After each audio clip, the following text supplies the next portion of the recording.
Okay. So, the shoe is on.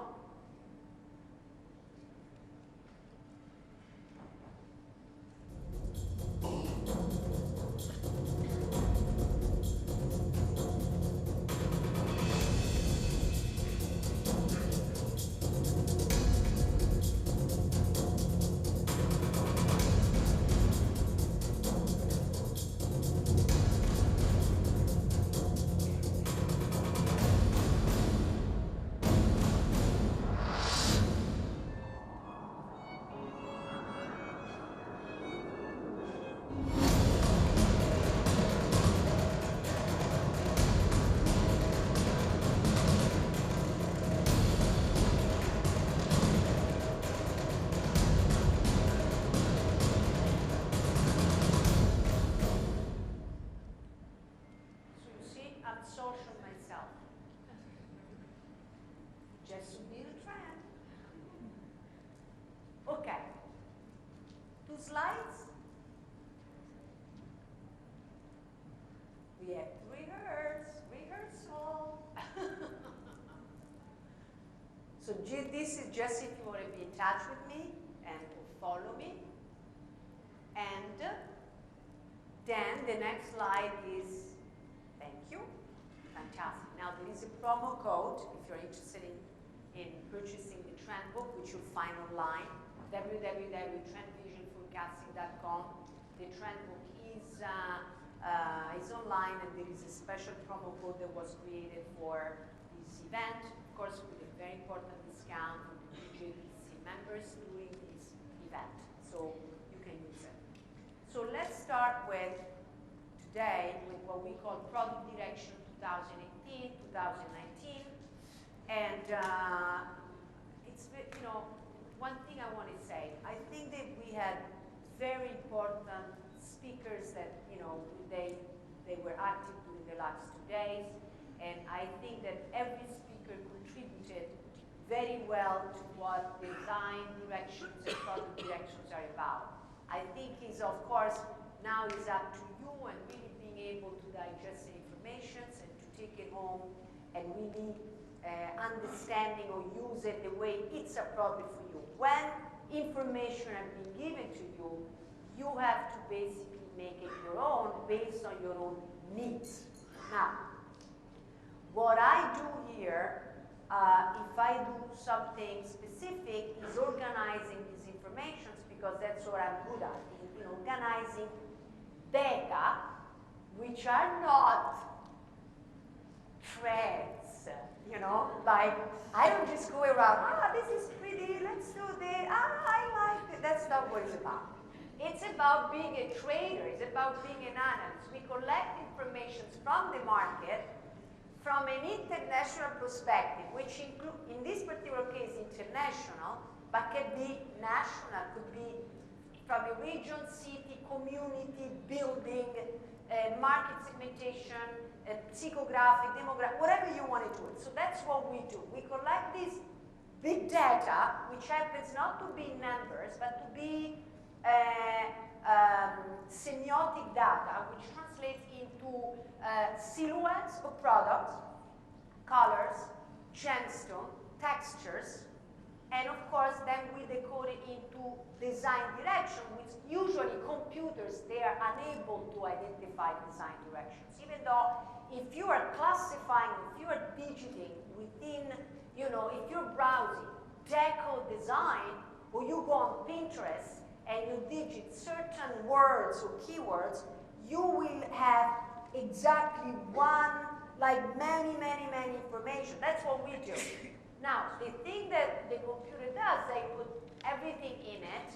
The difference that what we do is we pick and choose, and based on our experience and the knowledge of, you know, knowing what's happening when, we organize this information in macro folders and then we package it, so it's easy for you to decode it. Is it clear what we're doing? So it's not about, you know, being pretty, being only, no, the only thing is then a further step, we connect design to people. Usually what the trade has been doing so far is about gemstones, diamonds, gold, 24 carats, 18 carats, earrings only, pendants only, bracelet only, correct? And then is logistic only, and then is doing the model, the thickness, and that's it. But it's not disconnected, it's connected. It's all connected, because if you don't know what to do, you can't produce. You just, okay, what am I doing? I don't know. So during this time, we'll go very quickly about these, let's say, 6 main directions which are happening already as we speak. So we are not imagining. And the way this information are captured are basically captured from an international spectrum of designers and or brands or manufacturers worldwide. Now, what's happening about these trends? These macro trends or macro direction or tendency of the market, sometimes they start in one particular part of the world and then they spread throughout the globe. Somehow, like I was talking previously with Mr. Colin Shaw, trends are becoming, let's say, taste is becoming more similar, you know, globally, even though there are local, thank God, you know, identities, and they're adapted to local, you know, taste. So that's the truth. So this particular thing is what we call it industrial inspired, but those are like really design element, directions that they are happening worldwide and may be also adapted to local culture, okay? So for instance, in this seasons is all about this particular direction. Lightweight design, especially for diamond goods, okay? Especially internationally, the trend is because of this sense of individualism, lightweight product, very thin, almost ethereal, aerial, linear design is very popular. Lightweight because it's supposed to be collected and layered by the consumer. Also, chokers in this particular case, semi-rigid or flexible tubing chokers are very popular. Lightweight, very simple, with diamond, either simple or even clusters of diamonds are popular. Wire work with earrings, very big hoops. Hoops are like very important this season and they're growing this upcoming season. So you have to do these lightweight hoops. Inexpensive, it doesn't matter the quality of the diamonds, it doesn't really matter. It's more about the look than the quality. But it's very fashionable, it's very hot, so you have to do it. In this world, of course, this tubing and flexible material, everything is high performance. Mixed medium is continuous. So as I was showing before, all these, let's call it chokers, semi-rigid chokers, strong in the US, but also in Europe, ear cuffs, I was mentioning yesterday, and of course I'm confirming, pearls are continuing to be strong, either they're spheres or baroque pearls or cashew pearls. It doesn't matter, the color can be grayish pearls, can be white pearls, can be color pearls, but pearls are very either contemporary design or a little bit more even, let's say, ethnic design, like the earrings that I'm wearing, which are local, of course. They're very popular. I'm confirming, I don't know how when it's installed now. Can you check it with me? I don't like this thing. Remind me later. Sorry. Perfect. So the as you can see, sorry, I went too fast. Now, front and back earrings are very important. I know that you are aware of it because in India I've been seeing front and back earrings for a while now, but they have become popular internationally. So there are trends that they start in India many times, and then they've been picked up by international designers, and they make it a little bit more contemporary, or let's call it ready to wear, more like, you know, simple to wear on a daily basis, and they morph into something else. So there are trends that they come out of India, many of them, that they can even, like I was mentioning yesterday, from bridal jewelry, like ear cuffs and like, you know, let's say antique type of jewelry silhouettes. They have evolved and simplified by contemporary designers, either Indian or international designers abroad. The two fingers rings, or like the long ring, they are popular. So they used to be, let's say, underground design or emerging design, but definitely now you're here to Another very important trend is what we call bold combination. Colors has become actually very important.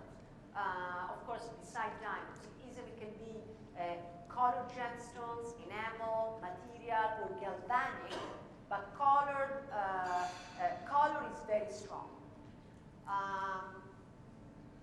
So in this particular direction, we call it oversized jewelry, deco-inspired, enameled, cocktail rings, geometric connections, and so on.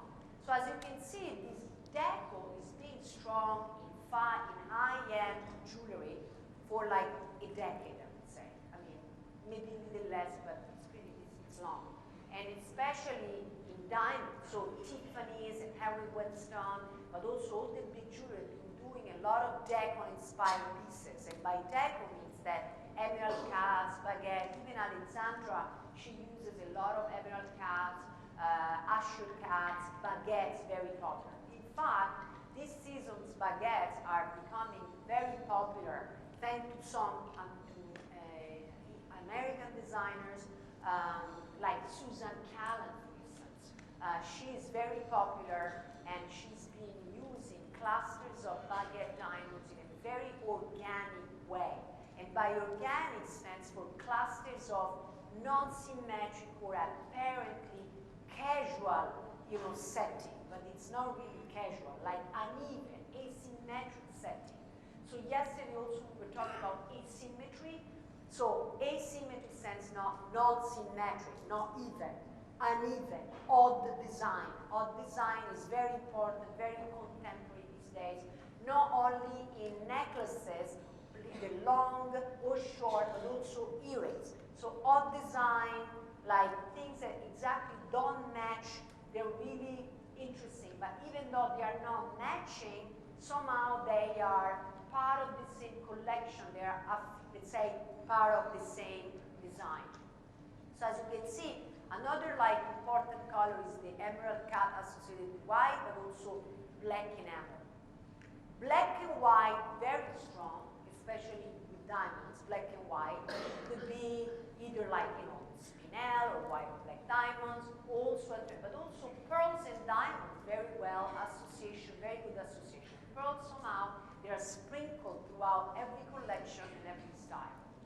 In this world of, let's say, bold combination, geometry is still part of the deco flavor, very important. So almost, and now I'm going to get into the fashion world, they are talking about 70s, and 70s was very geometric, using geometric pattern. But now, regardless of, not all of you has to become a fashion connoisseur in terms of historical information, but some of you, like all these geometric patterns, either they start from deco, which stands from 30s and 40s, 1930s and 40s. So if you want to know a little bit more, you don't have to be a specialist, just go online, you digit on Wikipedia deco, and you will learn a little bit of history and also the origins of design. So from there you will see all the architectural inspiration, but also the design of that particular time. Harry Winston is really a deco designer, brand inspired, but also Tiffany when they started, even the store and the architecture within is an American deco design. The 70s took inspiration from the 70s, I'm talking about, of course, Western fashion especially, by taking some geometric patterns, taking it forward and interpreting it with colors. So that's why this world, it's kind of blending deco with 70s. So basically, as you can see, geometric design either is in enamel or with inlay of gemstones, but it's very, very appealing, bold design, strong. As you can see, every time we try to decouple this information. Now, new classicism. Now, we were talking about this attraction for, historical, or let's say the heritage. Now, this is happening worldwide.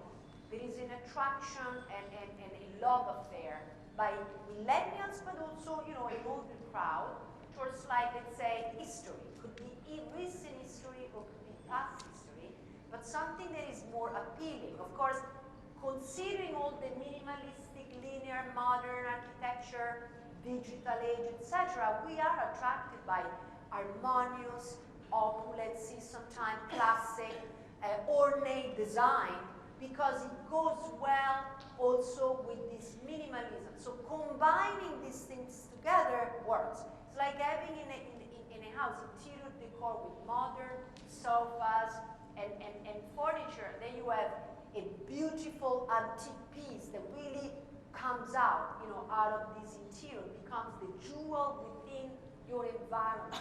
So that's the same approach in jewelry. So again, unexpected pearls, asymmetry, once again, bold nostalgia, craftsmanship. So as you can see, once again, it's a little bit more opulent in this world. The pearls are still here, very strong.